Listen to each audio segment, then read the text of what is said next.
Hoje, Jorge Larra nos apresenta um aspecto pouco compreendido de Jesus. Ele não veio apenas curar corpos. Ele veio curar almas. Nesta palestra intensa, aprendemos que a cura física é apenas a sombra de algo muito maior, a cura espiritual profunda, que começa quando encaramos nossas dores com amor e renúncia. Você já percebeu como as feridas que mais te machucam não estão no corpo, estão na alma? O mestre dizia que ele tomaria sobre si nossas enfermidades e carregaria nossas dores, não só as físicas, mas principalmente as morais e emocionais. E a pergunta que ecoa desde então, e que ecoa dentro de você agora, é: você está pronto para enfrentar a verdadeira cura? Não é apenas livrar-se de um sintoma. É transformar sua vida. É olhar para sua família, seus ressentimentos, suas angústias e perceber que Jesus é o médico de todos nós. Assista até o fim. O que você vai ouvir pode mudar a maneira como você se vê e como você ama. Segundo Emmanuel, no capítulo 1 da obra A Caminho da Luz, rezam as tradições do mundo espiritual, que há muitos e muitos milhões de anos atrás, ocorreu uma reunião de seres extremamente evoluídos, em uma condição espiritual tão elevada, que essas entidades que se reuniram para uma decisão muito importante em relação a nós que aqui nos encontramos, essas entidades podem ser consideradas como espíritos puros em relação à nossa condição espiritual. E foi essa Assembleia Crística que decidiu, nessa reunião colegiada, que o planeta novo deveria surgir dentro do Sistema Solar. O nosso Sistema Solar deveria, então, passar a contar com mais uma das suas grandes moradas para o desenvolvimento dos espíritos. E ali, naquele momento, naquela assembleia, um dos integrantes que ali estavam, um dos espíritos que já possuía, naquela oportunidade, uma grandeza tão extraordinária a ponto de ser considerado um espírito puro, foi designado entre os que ali se encontravam para ser o tutor, para gerir o novo orbe que iria ser formado. Esse espírito receberia então uma espécie de título de governador planetário.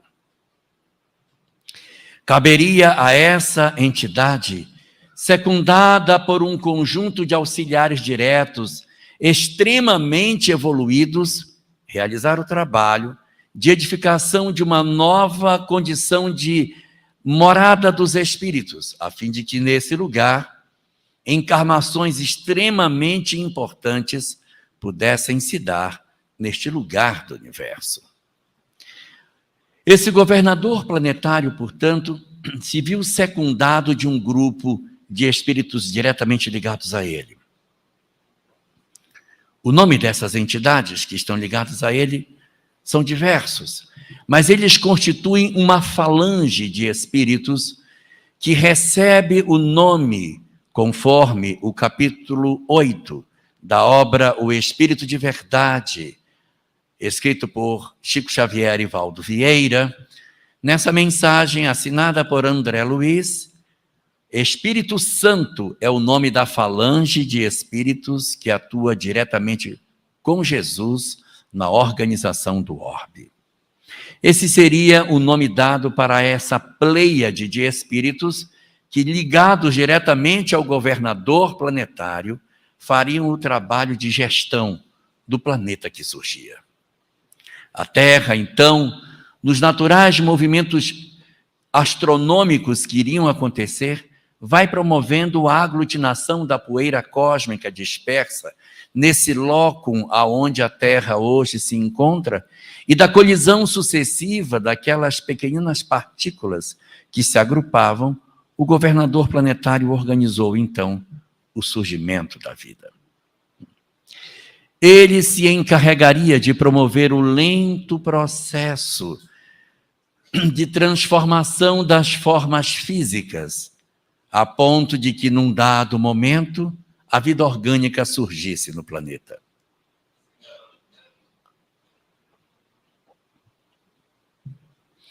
Um estudioso russo chamado Ivanovich Oparin, em 1935, apresentaria uma teoria chamada a teoria heterotrófica da origem da vida.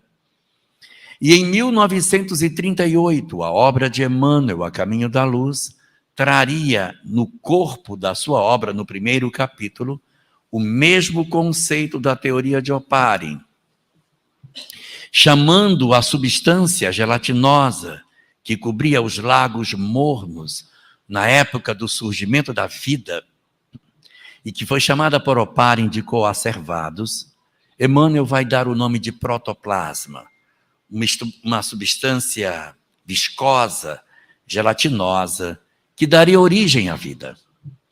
O governador planetário, atento a esse processo de desenvolvimento, vai oferecer-se para gerenciar o desenvolvimento progressivo das espécies nas múltiplas demonstrações da evolução anímica, promovendo o aparecimento de espécies após espécies no longo e silencioso trabalho do tempo, durante quase 1 bilhão de anos, para que as espécies se sucedessem, dando origem à criatura humana. O homem, então, surge sobre a face do planeta. Era um homem recém-saído da infância espiritual, desconhecedor da ciência, da filosofia, da arte e da própria religião. Extremamente ignorante no sentido mais absoluto daquilo que a civilização iria poder oferecer, sem condições de poder dar passos mais rápidos na direção do progresso. E o governador planetário, atento a essa necessidade, promove uma enxertia na Terra, trazendo para participar também da comunidade planetária um grupo de espíritos que, existindo em outros lugares do universo, aqui aportaram para desenvolver o trabalho de crescimento das antigas civilizações. Alguns poderiam chamá-los de extraterrestres. Afinal de contas, vieram de outros mundos, é verdade.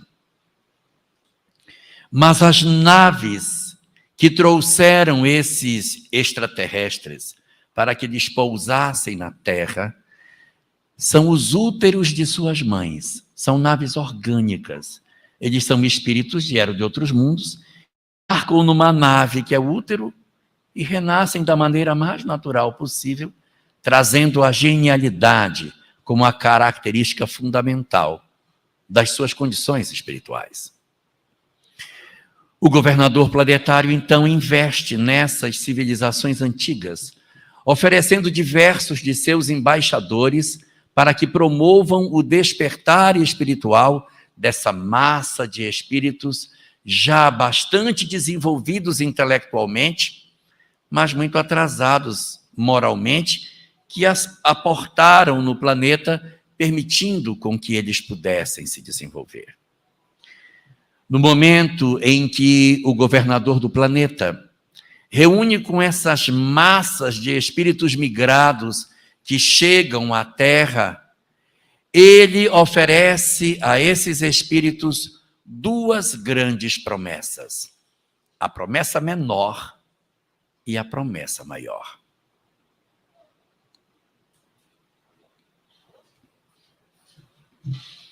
A promessa menor foi que aonde quer que eles renascessem, ele mandaria um embaixador celeste para orientá-los com relação às verdades espirituais.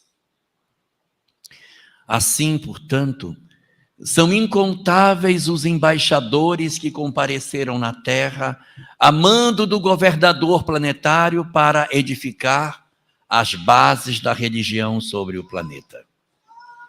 Ali compareceriam os sábios que fizeram os Vedas e os sábios que compuseram a Cabala judaica.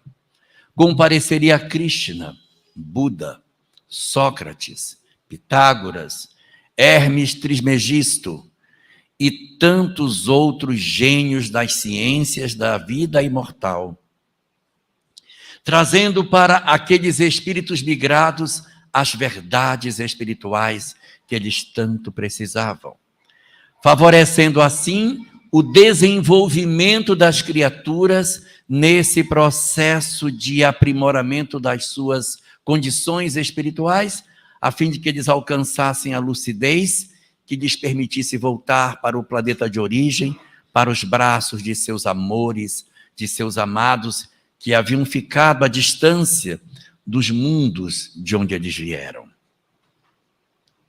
E assim se deu. Essas entidades, participando da história da Terra, favoreceram o despertamento de uma quantidade incontável de espíritos que retornaram aos seus mundos de origem, promovendo em função dessa migração de retorno um processo de degeneração de seus povos, justificando, na visão da doutrina espírita, a marcha ascensional dos povos que passam pelo seu período de crescimento, glória, apogeu, declínio e queda. A queda, o declínio, esse processo de degeneração, nada mais seria do que a partida dos seus grandes gênios, fazendo com que os mundos voltassem a ter os seus integrantes lá na origem e aqui a Terra ficasse com os que ainda não haviam despertado. Essa era a promessa menor, mas havia a promessa maior. A promessa maior feita pelo governador planetário foi que depois de enviar seus múltiplos embaixadores para promover o despertamento das almas, se por algum motivo alguns ainda sobrassem, se por algum motivo os espíritos ainda não conseguissem acordar, ele viria.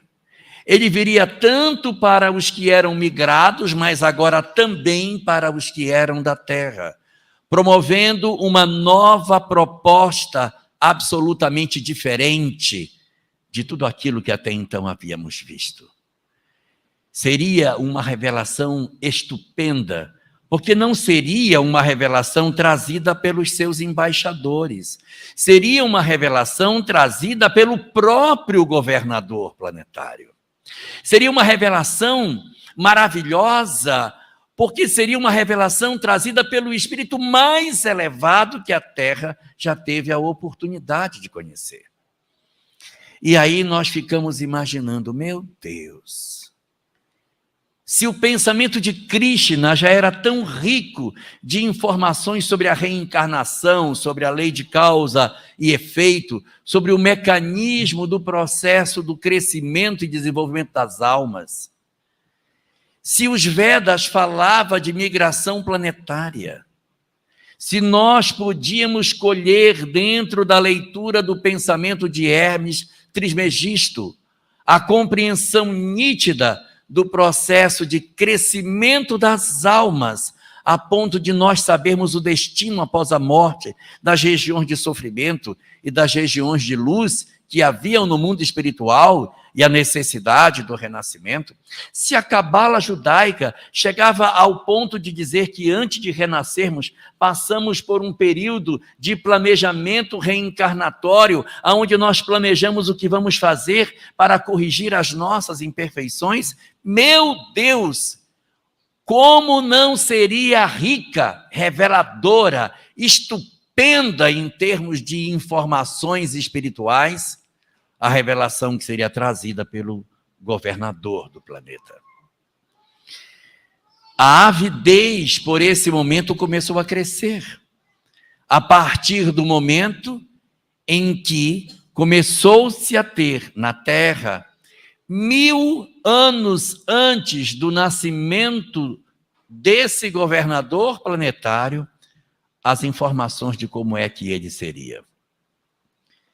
As profecias sobre seu nascimento começaram a surgir no seio do povo de Israel.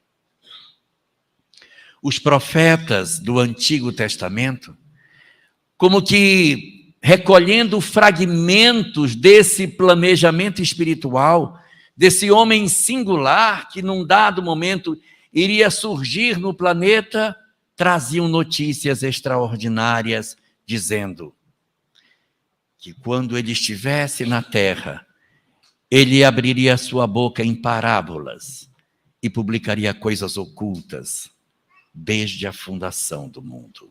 Meu Deus!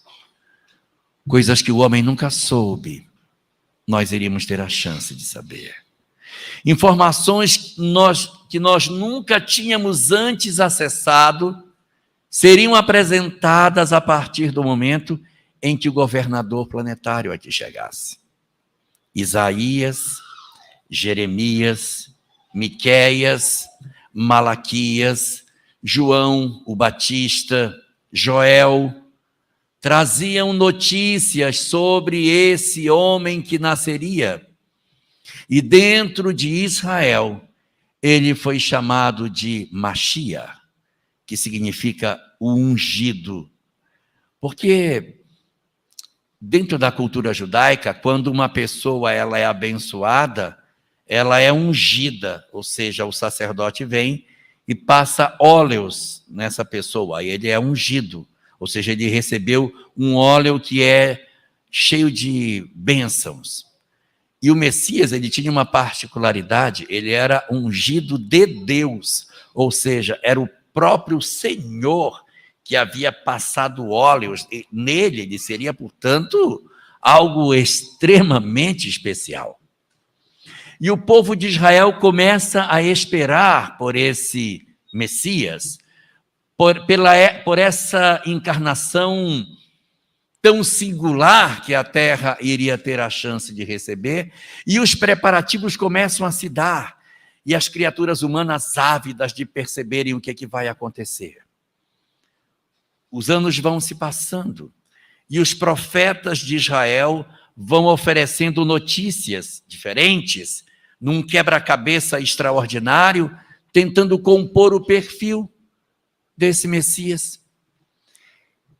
E na hora que a gente começa a recolher as profecias que foram trazidas do mundo espiritual para o mundo físico, nós conseguimos elencar essas profecias e classificá-las em 3 grupos diferentes.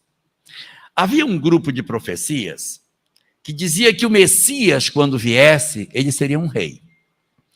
Um rei tão poderoso que nenhum outro reino poderia se equiparar ao dele, ao ponto de ele ter sido chamado de o rei dentre os reis. Tem os reis, o rei dos reis. Em outras oportunidades, ele seria tão rico e poderoso que o seu trono seria um trono que nunca mais deixaria de ter glória, que o trono dele seria um reino de glória para todo sempre, e que seu reino nunca teria fim, e que todas as nações se curvariam diante de Israel. Que quando ele chegar, ele reinaria sobre o trono de Davi para todo sempre. Esse era um conjunto de profecias que existiam. Mas havia um segundo grupo de profecias que também estava contido na fala dos profetas e que não encaixava nesse primeiro grupo de profecias. Porque o segundo grupo de profecias não falava nada de rei. Dizia ao contrário, se o Messias será rejeitado pelo povo, ele vai ser tido como uma vergonha, ele será visto como alguém desprezado, as pessoas vão balançar a cabeça, virar os beiços e dizer que ele não merece nada, e dizer que ele procure a Deus, que procure Deus, já que Deus se agrada de ti, que ele te procure. Então eles tinham também um conjunto de profecias falando que ele seria o opróbrio dos homens, o desprezado do povo. E quando eles pegavam essas profecias de um Messias rejeitado, desprezado, humilhado, não casava com o primeiro grupo, que falava que ele era um rei poderoso, um rei extraordinário. Isso em si já era um problema, mas ainda tinha um terceiro grupo de profecias que ainda era diferente dos outros dois. O terceiro grupo de profecias não dizia que ele seria um rei, mas também não dizia que ele era um desprezado. Não falava que ele sentaria num trono refulgente, mas não dizia também que ele seria a vergonha do povo de Israel. Falava uma coisa totalmente diferente. Dizia que ele seria um grande mestre, que ele seria o ensinador, que ele traria renovos no entendimento do povo sobre todas as coisas, e que benditos seriam os ouvidos que ouvissem e os olhos que vissem, porque muitos quiseram ver e não puderam, e quando ele chegasse, ele iria transformar todas as coisas. No livro de Isaías, no capítulo 53, do versículo 4, um trecho dessa profecia extremamente conhecido diz: e ele, quando vier, tomará sobre si as nossas enfermidades e carregará as nossas dores. E ele tomou sobre si as nossas enfermidades e carregou as nossas dores. E o povo ávido, esperando por esse Messias. Os séculos foram se passando, as profecias foram chegando, até que 400 anos antes do nascimento do Messias, acabou. Nenhum profeta mais apareceu em Israel. O último profeta foi Malaquias, e o profeta Malaquias, então, trouxe as últimas notícias sobre o Messias e houve um silêncio do mundo espiritual. As pessoas ficaram desesperadas, querendo de alguma forma notícias sobre o Messias. Afinal, ele ainda vem ou não vem mais? Passa-se o primeiro século, nada. Nenhum profeta em Israel para trazer nenhuma notícia sobre a vinda do Messias.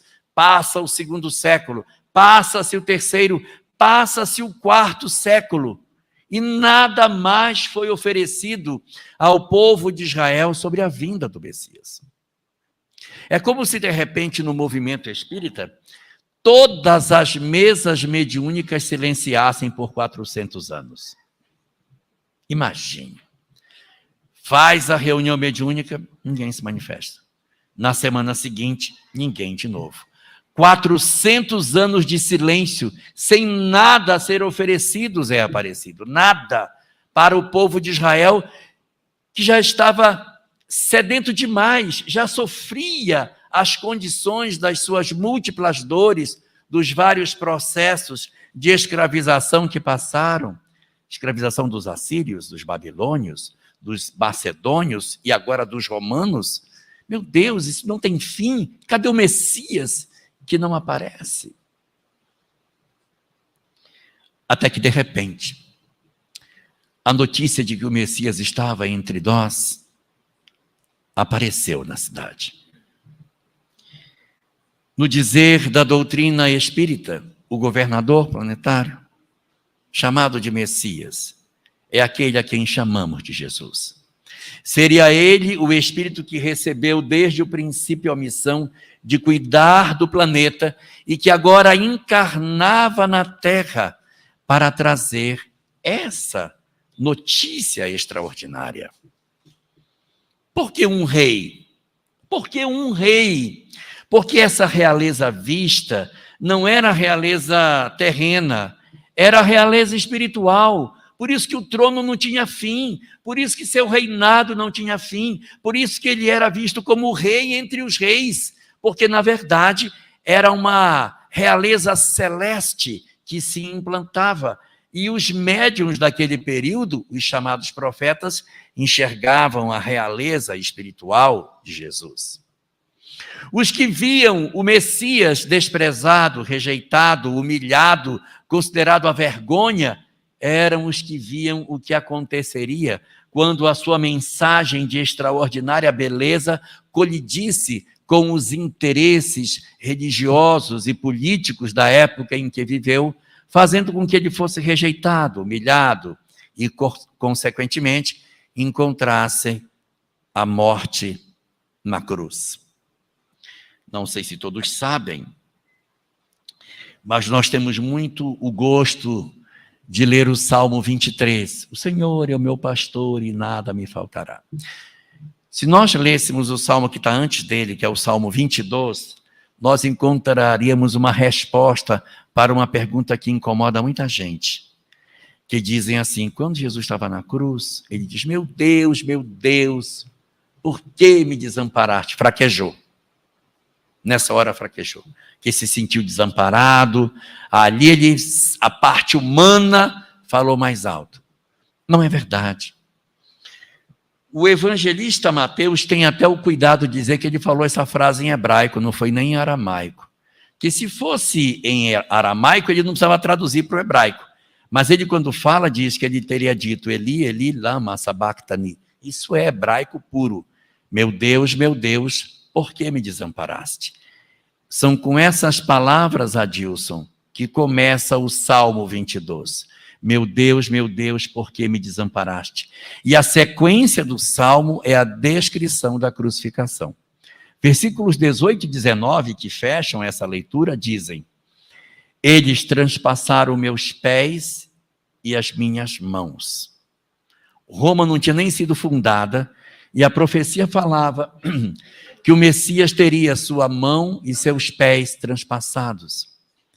E o versículo 19 diz, repartem entre si as minhas vestes e tiram sorte sobre a minha túnica.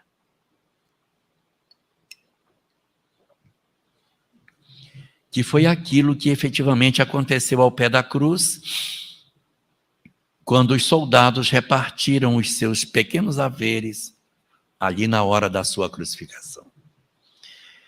Vemos assim, portanto, que essa leitura do rejeitado, do opróbrio, daquele que o povo não quer, como a representação desse cenário do que acontecia na Israel daquele tempo. Mas as profecias que mais nos interessam são aquelas que falam da grandeza do governador planetário, a quem chamamos de Jesus, nesse grande mecanismo de ser o consolador dos nossos corações.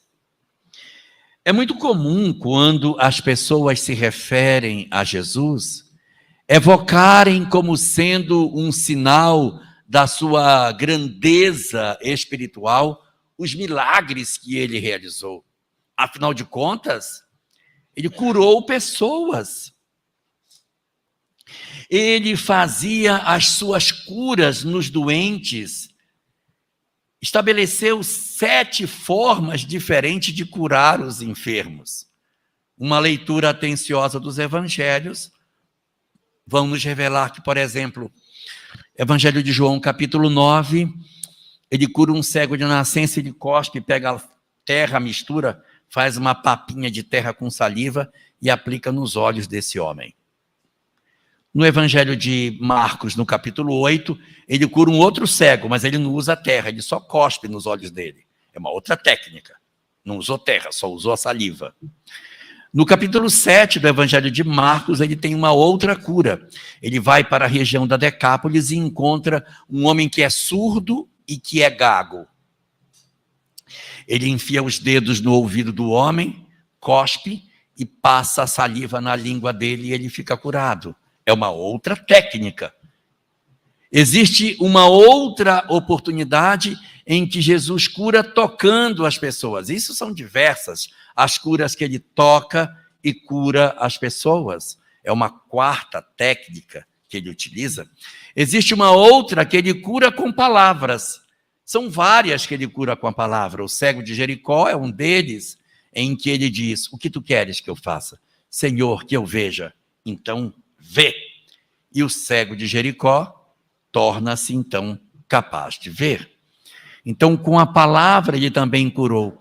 Existem circunstâncias que ele curou sem o toque direto, mas com o toque do outro nele, que é o caso da mulher hemorroíça, que vai pelo meio das pessoas e diz, se eu tocar nele, eu vou ficar curada. Não foi ele que a tocou, foi ela que tocou nele e ela fica curada. É uma outra técnica para curar. E existe a sétima dessas, que é quando ele cura à distância, que eu acho que todo mundo aqui conhece, a cura à distância, que é a cura do servo do centurião, em que ele diz, Senhor, eu não sou digno que entreis na minha casa, dizei uma só palavra e ele ficará curado. Então, a distância cura o servo do centurião, nem o vê, nem o toca, não tem saliva, não tem nada. Então, são 7 formas diferentes, e há pessoas que se deliciam com tudo isso. Meu Deus, que coisa extraordinária, essa capacidade de curar as pessoas que estão doentes. De fato, é fantástico você ter um poder magnetizador para ser o curador nosso. Os nossos males, nossas feridas, as nossas dificuldades, os dramas que a gente traz nas nossas existências. Quem de nós que arrasta uma doença física não gostaria de ter a cura dos seus males do ponto de vista físico? Nós temos uma obra da Lavra de Chico Xavier, que é uma obra diferente. A gente sabe que Chico produziu muitas obras psicográficas, não é? Mas ele produziu 2 obras que são psicofônicas. Eram mensagens oferecidas no final da reunião mediúnica. E aí o pessoal gravava num gravador deste tamanho a mensagem final, e depois eles degravaram essas mensagens e criaram 2 livros com essas mensagens. O volume 1 se chama Instruções Psicofônicas, isso é dos anos 51, 52, e o segundo volume chama Vozes do Grande Além, que é o ano 52, 53 das mensagens recebidas. Nós temos assim, portanto, um acervo de mensagens muito interessante, obtidas no final das reuniões produzidas por Francisco Cândido Xavier, aonde entre elas existe uma que nos chama bastante atenção. O nome da mensagem é Aviso Oportuno. Quem assina esta mensagem é um espírito chamado Inácio Bittencourt. Inácio Bittencourt foi espírita e médium, e era médium de cura. Inácio Bittencourt era médium de cura. Qual era o trabalho de Inácio Bittencourt? Realizar nas casas espíritas o trabalho de cura das pessoas. Então vinham pessoas com problema na visão, ele trabalhava como médium, curava cegos, surdos, cânceres, tumores, coluna, diversos males físicos que as pessoas possuíam. Inácio Bittencourt dedicou a vida como médium de cura para realizar o trabalho de socorro a essas criaturas. E ele comparece no final da reunião com Chico Xavier para trazer a sua experiência. O que ele conta? O que ele conta? Ele vem dizer que quando ele desencarnou, que ele chegou no mundo espiritual, ele foi recebido no mundo espiritual pelas pessoas que ele havia curado. Não é lindo? Olha que recepção maravilhosa.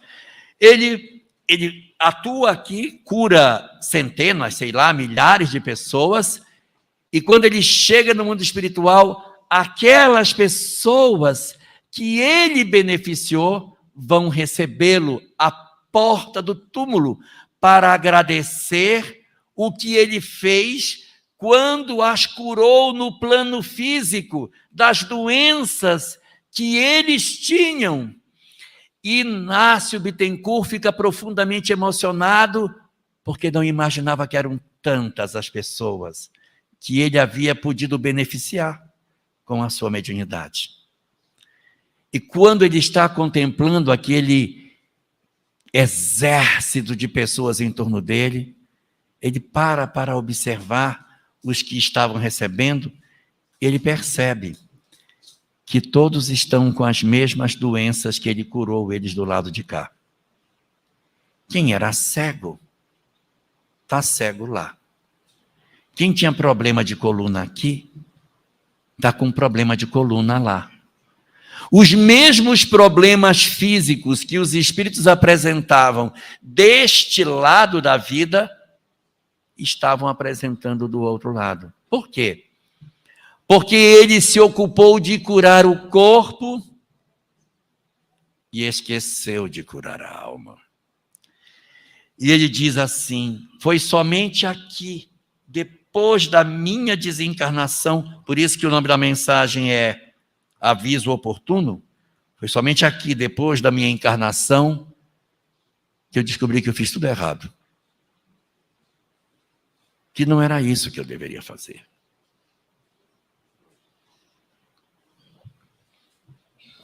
Que cuidar do corpo sem cuidar do espírito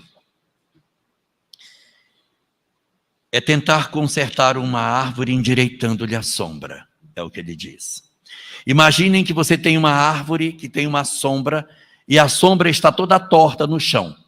Como a sombra está torta, então eu levanto o piso, abaixo o piso, levanto o piso, abaixo o piso, aí eu olho para a sombra, opa, agora a sombra está retinha. Mas quem está correta? A sombra. A árvore continua torta. Então ele diz, curar o corpo sem curar a alma é como querer consertar uma árvore endireitando-lhe a sombra.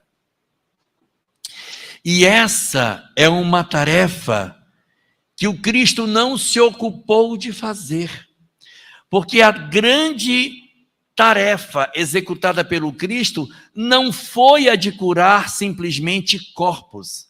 Talvez, conforme assevera Allan Kardec no livro A Gênese, talvez, se Jesus tivesse se ocupado apenas com o objetivo de curar corpos, é provável que nem sequer hoje o conhecêssemos de nome. Porque o que há de mais excelente na mensagem do Messias não são as curas materiais que ele realizou, mas sim as curas morais, os processos de transformação que ele foi capaz de operar nas almas que por ele procuraram ao longo de toda a sua história, em que ele oportunizou a essas criaturas a chance de mudar as suas vidas. Creio que muitos de nós conhecemos a história narrada no capítulo 3 do Evangelho de João, o encontro de Jesus com Nicodemos. Lembram dessa história?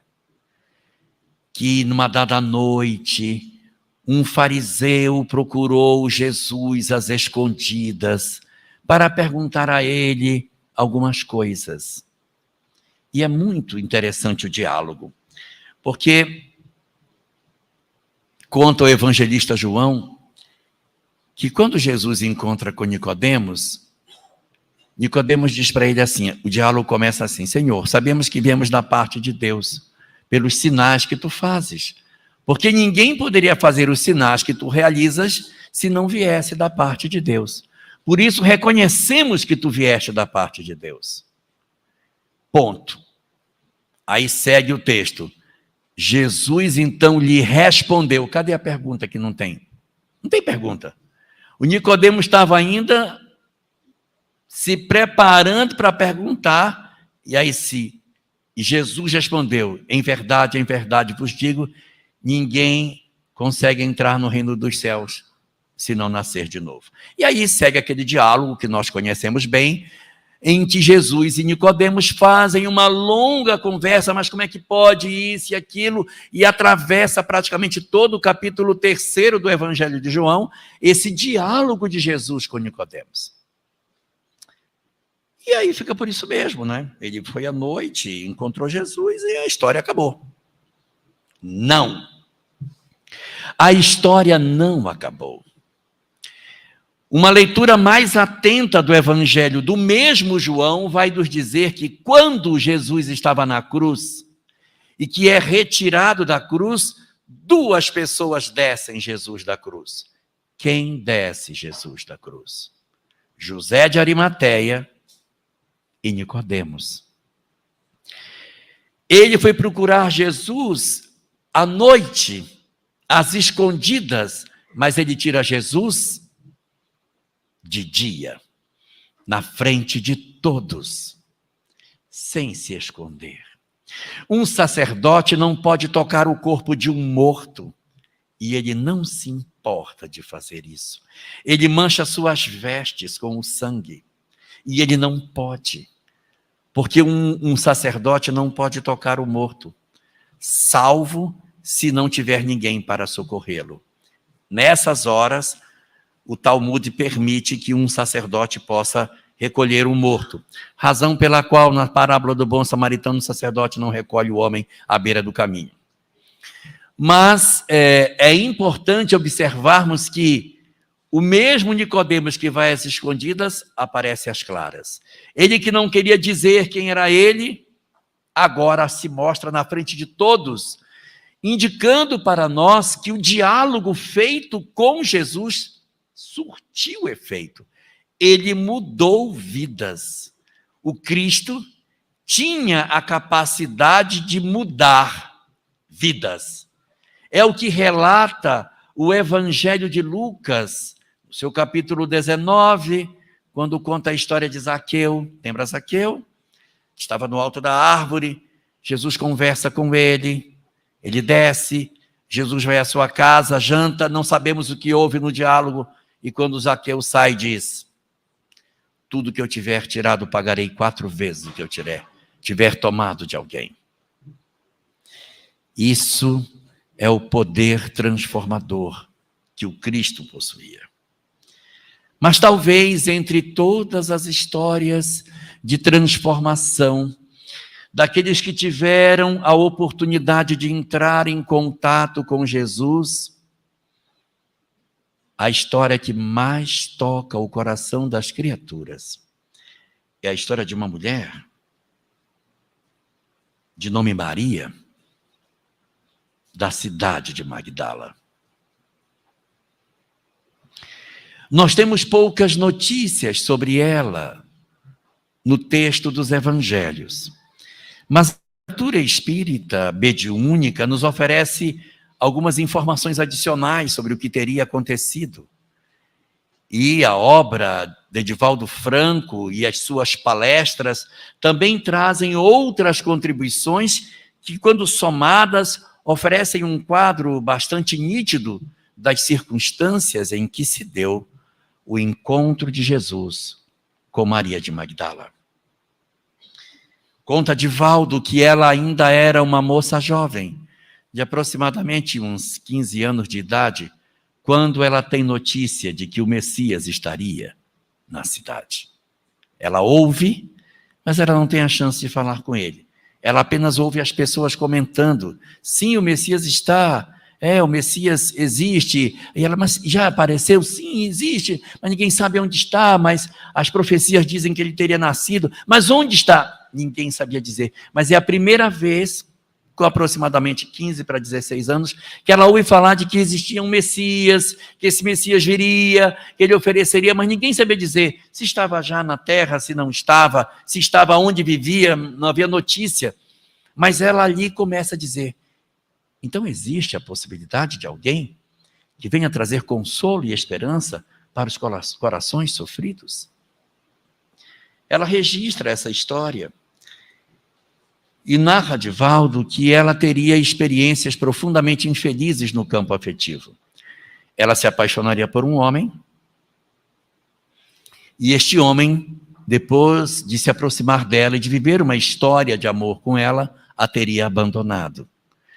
E a sociedade dura, perversa, da sociedade de Israel daquele dia, acaba rejeitando Maria, e sua família vira as costas para ela.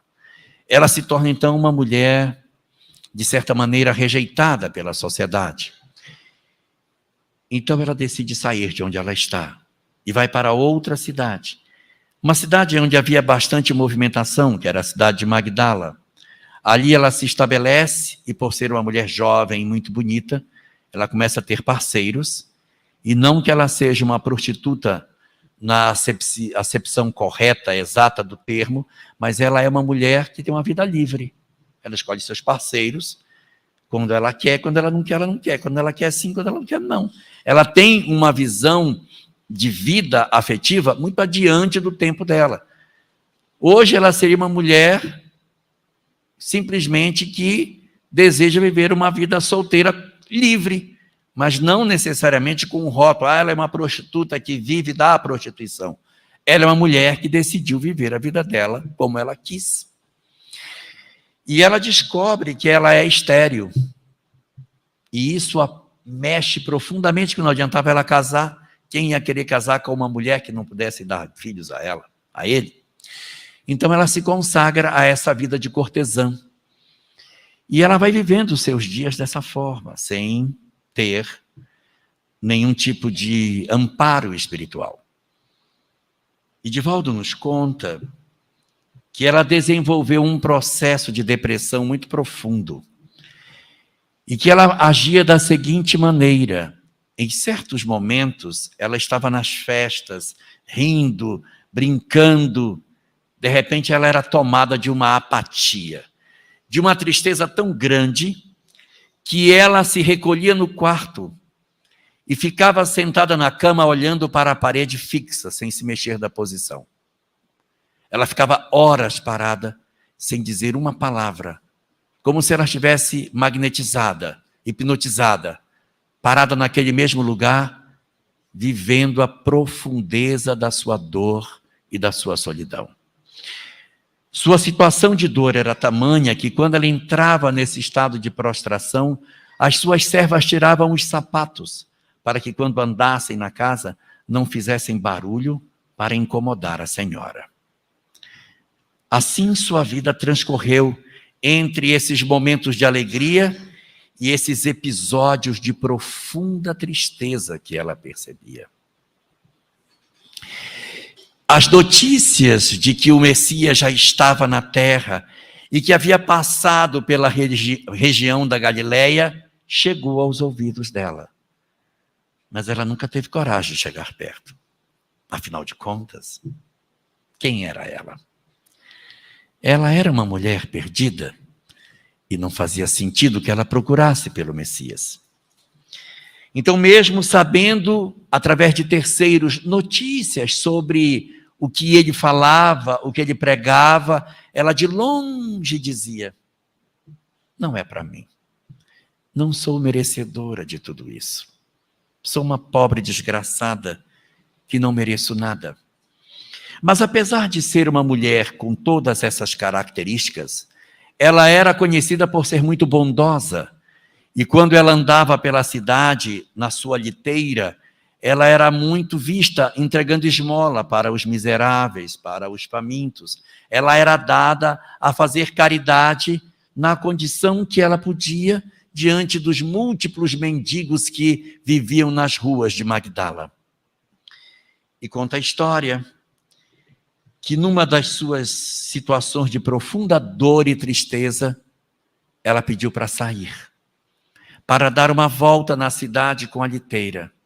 Tomada de profunda tristeza, entrou, sentou-se no banco, próximo de uma janela com uma cortina, e os seus carregadores a levaram pela região do centro da cidade. Quando ela chegou na região do centro, bateram-lhe na porta, e ela, abrindo a cortina, viu um homem todo chagado, que, virando-se para ela, disse: senhora, uma moeda, senhora. Eu lhe peço, por misericórdia, uma moeda para um pobre leproso, por favor, uma moeda. E ela, olhando para aquele homem cheio de chagas, disse para ele: mas se você é um leproso, o que você faz na cidade? Por que não está no vale dos imundos, quando tantos outros ali estão? Você não pode estar aqui. O que você faz no meio da multidão? Senhora, é a minha oportunidade de me ver livre da lepra. aqui na cidade de Cafarnaum, próximo de Magdala. O Messias está lá esta noite, e eu irei a ele, porque ele cura os leprosos, e eu pedirei para ele, para que ele me cure, para que ele me livre da lepra. Maria, tomada de uma profunda tristeza, abriu a bolsa, tirou a moeda, e antes de lançar a moeda para o miserável, disse: pergunte para o seu Messias se ele também cura as lepras da alma. E jogou a moeda. O homem recolheu a moeda e disse: eu voltarei com a resposta, minha senhora. Eu sei onde a senhora mora. E partiu com a moeda. Maria voltou para a sua casa, recolheu-se nos seus aposentos em silêncio. E no dia seguinte, ouve-se um vozerio nos portões do seu palacete. O homem de ontem estava nas portas da casa dela, forçando a entrada do portão. Eu quero falar com a senhora, eu quero falar com a senhora. E as servas chegaram e disseram: Senhor, não faça barulho, a Nossa Senhora está em processo de tristeza profunda, ela não gosta de ser incomodada, vai embora. Não, eu não vou, ela pediu que eu voltasse, eu tenho a resposta para ela. E embora as servas insistissem para que ele fosse embora, ele empurrou os portões, correu para dentro da casa, e entrando no quarto da senhora, abriu as vestes e disse: eu trago um recado do Messias. Ele mandou lhe dizer que ele cura a lepra da alma. Ele está lhe aguardando, senhora. Ele só tem esta noite para ficar em Cafarnaum. A senhora precisa ir comigo para vê-lo. E ela disse: eu não vou. Eu não tenho nada que fazer lá. Ele nem vai me receber, senhora. Ele recebe a todos, ele come com publicanos, com os miseráveis, com as pessoas de má vida. Venha comigo. E ele tomou Maria pelas mãos e a levou até o porto. Eles tomaram um barco e atravessaram a margem do lago de Genezaré, já no pôr do sol, chegando em Cafarnaum, na casa de Pedro, já à noite. Quando eles entraram, Jesus estava no fundo, depois de um corredor de rosas. Ela deu a volta, ele estava sentado, como que aguardando por ela. Quando ela chega, ele abre um sorriso e pede que ela sente. E ela, cheia de dores e de tristezas, lhe diz: Senhor, desculpe vir procurá-lo, eu vim porque me pediram que viesse, mas eu nem sei se eu mereço estar aqui. Eu sou a filha do pecado. Ouço tanto o Senhor falar de misericórdia e queria lhe perguntar se existe misericórdia em Deus para uma mulher como eu. O Cristo então disse para ela: por que não, Maria?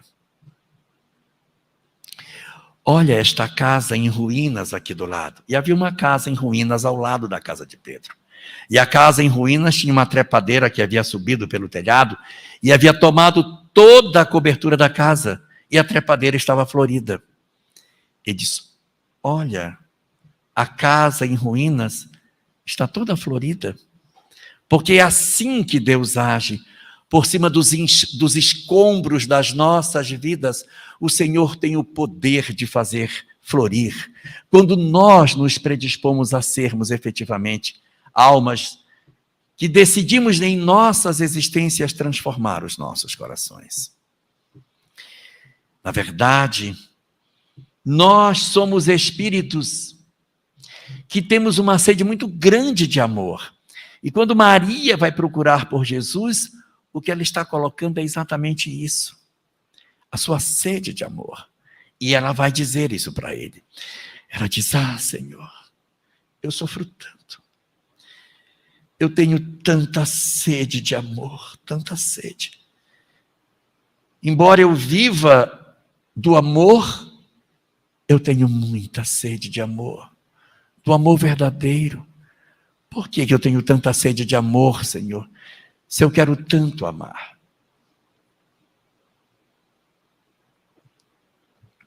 O Cristo então lhe disse: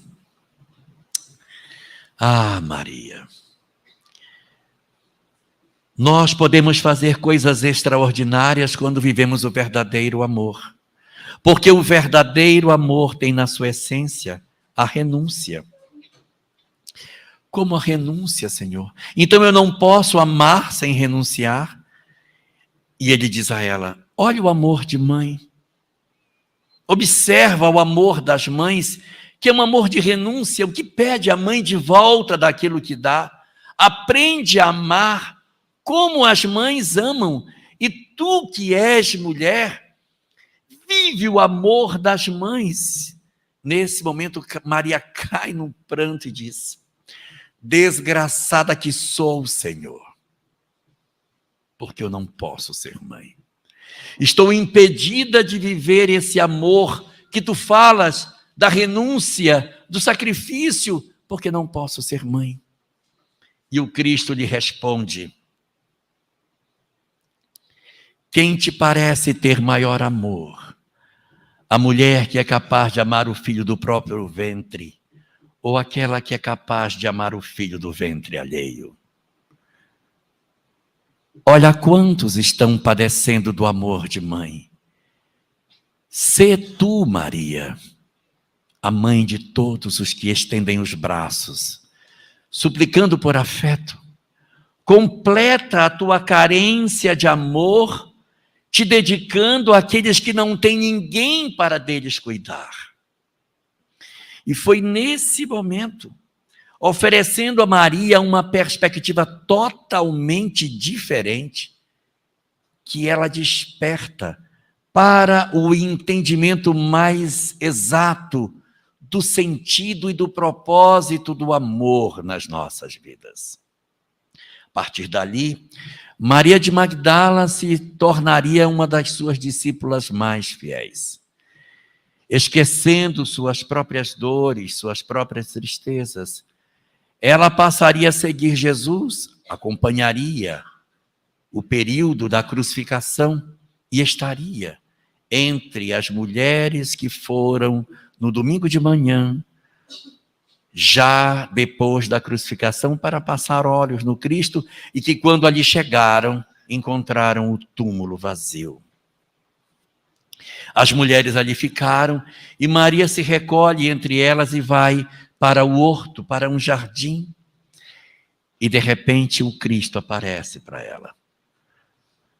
Ela é a primeira pessoa a ter a notícia de que a vida continua. Jesus teve diversos discípulos. Ele poderia ter aparecido para Pedro, ele poderia ter aparecido para Judas, poderia ter aparecido para tantos outros, mas ele vai aparecer primeiro para Maria de Magdala. É ela, a mulher, a rejeitada, aquela que era tida como de má vida, mas pela mudança profunda que ela fez nas suas histórias, no seu trato consigo mesmo, ela mereceu a honra de ser a portadora da notícia de que a vida continua. Ela é, portanto, o símbolo da renovação, da cura que o Cristo pôde realizar nas nossas almas, como ele pode continuar a curar não somente aqueles com os quais ele teve a oportunidade de lidar durante o tempo que esteve conosco, mas a cura de todos nós. Porque a cura que o Cristo estabelece nas nossas vidas está centrada nos ensinamentos que ele nos oferece. Nós muitas vezes dizemos: eu queria muito Jesus perto da minha vida, mas a gente de repente não quer fazer o trabalho de Maria de Magdala, de se movimentar na direção dele, não queremos fazer o trabalho de Zaqueu, de alterar as nossas vidas, não queremos fazer o trabalho de Nicodemos, de também transformar as nossas existências.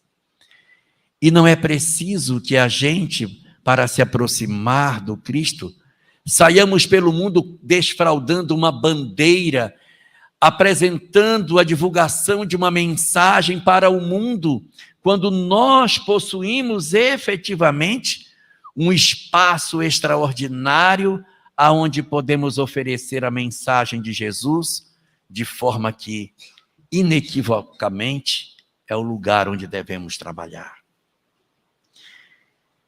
Se nós falharmos nas nossas atividades profissionais, o que vai acontecer?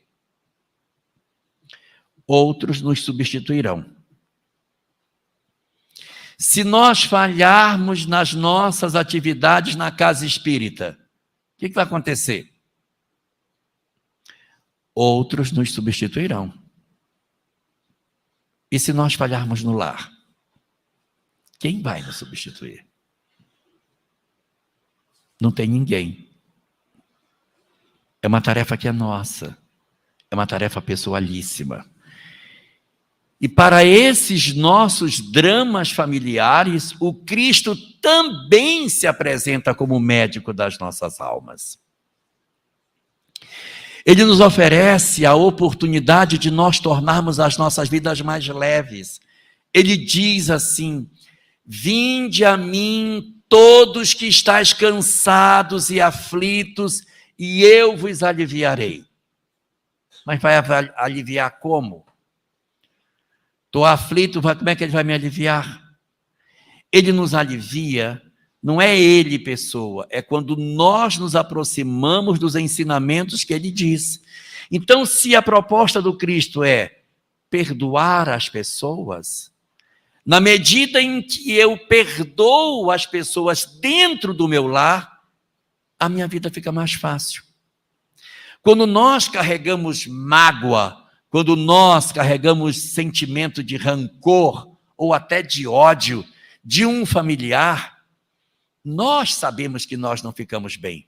A gente não dorme bem, não se alimenta bem, a gente fica doente, a vida fica tensa.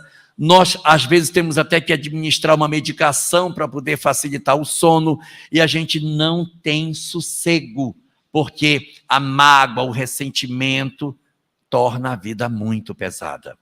E a gente acorda e diz: estou morto de cansado. Estou cansado. Eu já não aguento, eu estou morto, eu não aguento mais, eu estou morto de cansado. E o Cristo diz: vinde a mim todos os que estáis cansados e aflitos, e eu vos aliviarei. Cansado de quê? Cansado da raiva, cansado da mágoa. Então, como é que eu vou me aliviar? Exercitando o amor nas nossas vidas. Na medida em que eu exercito o amor nos dias que a vida me oferece, eu tenho como natural consequência sentir a paz dentro do meu coração. É aí, na hora em que nós dizemos: eu não quero mais isso para mim. Estou cansado de ter raiva. Eu vou passar a ter uma nova leitura. E essa leitura a gente passa a ter quando olha o outro pela leitura que a doutrina espírita me dá. Quando eu começo a ver que a família nos reuniu para que a gente se acerte, para que eu aprenda. Ah, mas ele é muito torto, mas torto é ele, não sou eu, não é porque ele é torto que eu vou ter que ficar torta também. Então, ele é torto, que ele seja. Mas o meu papel não é me irritar porque o outro é do jeito que é. Isso é problema dele. Eu preciso ser do jeito que eu tenho que ser e dar ao outro o direito de ser como ele quiser. Eu não posso carregar uma cruz porque o outro não corresponde àquilo que eu gostaria que ele fosse. Nós, muitas vezes, guardamos a ilusão de que a gente tem que fazer tudo para que os nossos filhos sejam maravilhosos. E a gente poder dizer: olha, eu tive 5 filhos, formei todos 5. Um é médico, um é engenheiro, um é psicólogo, um é advogado e o outro é contador. Todo mundo formado, como se fosse a vitória ser formados. Mas o que esses médicos estão fazendo? O que esses advogados estão fazendo? De repente, o médico é aquele que faz a sutura, tem dinheiro para pagar? Não, então tira a sutura, vai com um buraco para casa de volta. De repente, o psicólogo, ele está no consultório receitando suicídio para as pessoas. O engenheiro está participando de licitações e fazendo uma série de movimentações fraudulentas dentro do cenário da nossa sociedade atual. O advogado, eu nem sei o que é que um advogado pode fazer de ruim, não tenho nem ideia. E o contador está fazendo o imposto de renda dos outros. Então, às vezes a gente tem uma ilusão de que a gente tem êxito quando todo mundo está bem financeiramente. É uma ilusão. O nosso verdadeiro objetivo é que a gente se ame. Às vezes uma família mais simples vive de maneira mais harmônica de uma família que tem mais dinheiro. É doído, mas a gente só descobre isso quando fica velho. Que a gente poderia ter sido mais feliz com menos. Trabalhou tanto para poder dar conforto e no final acabou piorando a situação. Talvez com menos a família pudesse ser até mais unida, não tivesse tanta briga por herança. Então, na hora em que você se aproxima dos ensinamentos do Cristo, você começa a ter uma releitura de todas essas coisas, porque ao invés de eu estar cansado de tudo que acontece, eu passo a ler os meus familiares como se eles fossem espíritos que se reencontraram comigo, para que a gente consiga cicatrizar as feridas que a gente traz e exercitar a capacidade de entender a circunstância do outro na condição que ele está e aceitar as pessoas na natural condição que estamos. Aceitar a família real que a gente tem, sem querer mentir. Minha família é linda. Ai, como se nós todos tivéssemos família de propaganda de margarina. Nós não temos aquela família maravilhosa, todo mundo senta na mesa, passando, rindo, margarina no pão. Não é assim. Nós temos dificuldade. Então é aceitar a família real. Eu tenho dificuldade com meu pai, eu tenho dificuldade com a minha mãe, eu tenho dificuldade com meu filho. Mas eu estou lutando. Eu estou me esforçando. É esse que é o sentido da mensagem de Jesus, para que a gente consiga se libertar desse processo de dor que a gente sente, que a gente está cansado, não aguento mais, eu estou morto de cansado, porque está fazendo força demais, está fazendo força, se está pesado, está fazendo muita força. E às vezes nós estamos também muito ansiosos, preocupados demais com o dia de amanhã, o que vai comer, o que vai vestir. Meu Deus, como é que vai ser? E quando eu morrer, como é que vai dar desse menino? E quando eu morrer... Gente, quando morrer, você vai morrer. Pronto. Você vai estar do lado de lá, vai virar mentor dele. Deus sabe. E a gente fica querendo corrigir Deus. Eu acho que eu não devo morrer agora, eu devo morrer só depois. Deus sabe. Se passou por uma circunstância, não se aflija. A gente vai fazer o que puder, mas sem aflição. Porque se eu tiver fé, eu não preciso me afligir. Se a gente se aflige, é porque a fé está frágil. Se a minha fé estivesse forte, estivesse robusta, os dramas da vida poderiam vir. E eu diria, é pesado. Mas eu tenho uma visão diferente disso. E apresento para mim mesmo a visão espiritual que a doutrina espírita me deu, para que eu consiga reinterpretar todas essas coisas dentro das nossas vidas. Então, uns estão cansados porque estão querendo carregar o mundo nas costas. E os outros estão aflitos porque estão perdendo a fé. Então, a gente precisa se reconectar com Jesus.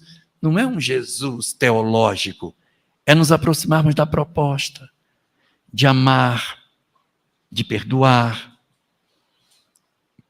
de não teimar com as pessoas, de não brigar com ninguém, parar de fazer força, deixa o outro ser como ele quer, deixa. Às vezes a gente está casado, tem 40 anos e quer mudar o outro, não muda mais, gente. Já tem 40 anos de casado, não muda mais não, não muda mais não. Aceite o outro, aceite, é assim. Não é? Ah, mas ele é muito chato, porque toda vez que eu faço que ele reclama, ele vai continuar reclamando. E se eu absorver isso, eu vou ficar pior. Então, a cura nas nossas almas é quando eu ressignifico a vida diante de mim. Quando eu começo a ver que a vida é imortal, que eu sou um espírito transcendente, que isso aqui é só uma existência que vai acabar. Isso vai acabar, gente. Esse corpo feio que a gente tem, a gente vai deixar. Vai deixar, vai ter outro. Não vai ser esse. Se é uma circunstância, a doença que a gente tem vai ficar, tudo vai ficar. Nós somos espíritos imortais. Nós somos transcendentes a todas essas coisas. A grande proposta de Jesus é essa. É isso que ele veio nos falar da imortalidade. Por que ele veio falar da imortalidade? Para dizer que a gente não se agarre demais nas coisas, se agarrando como se isso fosse o tudo. Não tem vida depois da morte? Por que a gente está brigando tanto se a gente vai embora e vai deixar tudo? Vai ficar nada. Não vai levar nada. E fica brigando pelas coisas. Na hora que eu entender o que significou a proposta de Jesus, em dizer que nós somos todos irmãos ao falar que Deus é Pai, em nos oferecer a imortalidade como sendo a grande lei, e o amor como sendo a forma de nós sermos felizes, tudo muda de sentido. A gente às vezes quer ser feliz sem amar, não existe essa possibilidade.